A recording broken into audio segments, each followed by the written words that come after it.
Saya,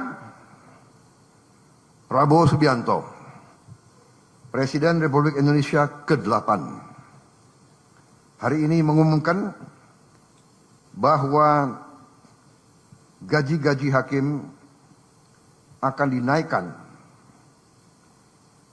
demi kesejahteraan para hakim dengan tingkat kenaikan bervariasi sesuai golongan, di mana kenaikan yang tertinggi mencapai 280%. Saya menganggap bahwa saya tidak keliru, malah saya sebenarnya masih anggap ini kurang besar, tapi sudahlah. 18 tahun hakim tidak menerima, 3% aja nggak terima, benar. 5% aja tidak terima, benar.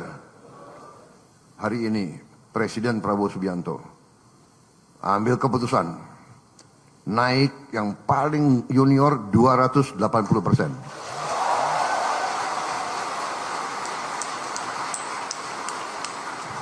Dan itu tidak memanjakan.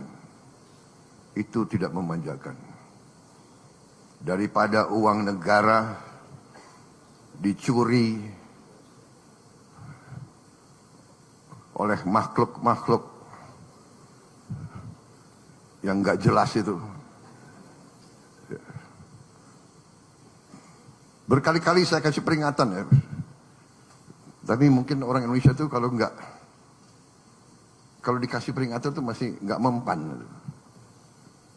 Tapi sebentar lagi dengan hakim-hakim yang kuat kita tegakkan hukum.